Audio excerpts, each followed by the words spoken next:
Good afternoon, honorable judges and participants of this debate. Before I start my argument, let me review the argument that the proposition team has brought to the table. First of all, the proposition side never really talked about the good effect of online activism.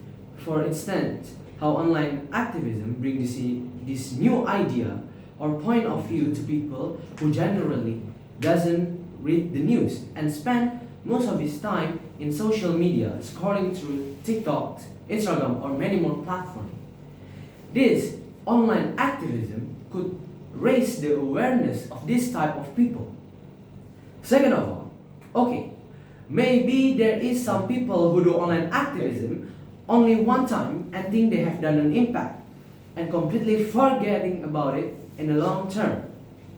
As an example, someone reposting something in the social media platform and think they have done an impact.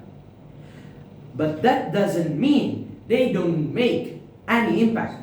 You see, when someone declares their opinion in the platforms that can be seen by millions of people, that means that person has agreed on the thing or the opinion that is being fought for in the internet.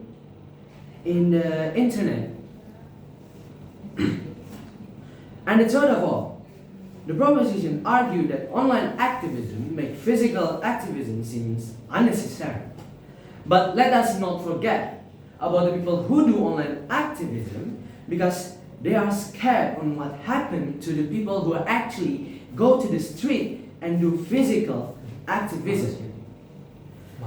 And there is a lot of people who actually want to go to the street and do physical activism, but cannot because they are restrained by their situation. As an example, they are not allowed by their parents, or maybe there are laws in their country, or maybe there is something like a meeting at work. I will bring 2 points of argument that clearly show why the rise of online activism is a good thing and must be done. First, the good effect that online activism brought as an example. They could give a platform or a place for a group of people who cannot do this big organize or strike or protest. Or another example, the internet could bring a fast and big mobilization of ideas that cannot be achieved by traditional activism.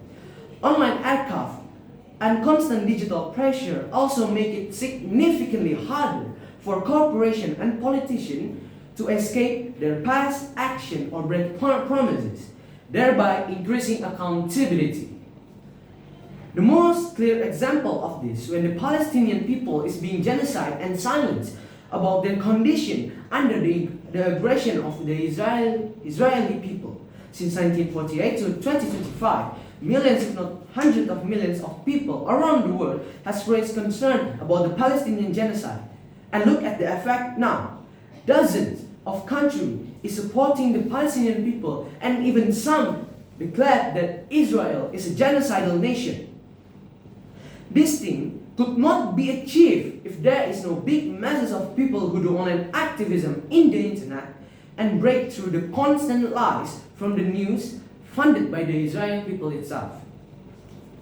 Second of all, physical activism often carries an inherent risk of escalating into chaos, making its outcome vulnerable to manipulation or hijacking by external actors.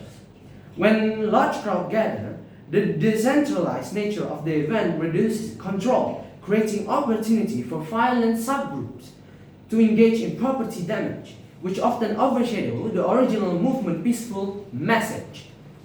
For example, during some of the initial protests following the increasing of allowance of the People Representative Council Indonesia on August 2025, otherwise peaceful demonstration quickly escalated into civil disorder, resulting in widespread arson and property destruction. The risk of destructive escalation demonstrated a key advantage of online activism.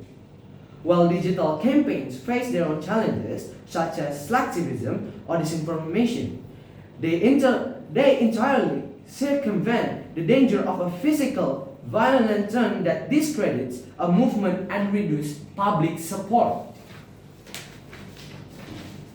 As in conclusion, throwing away the most powerful tool for the mobilization the world has ever seen because it has made minor flaws, we as the opposition teams completely disagree.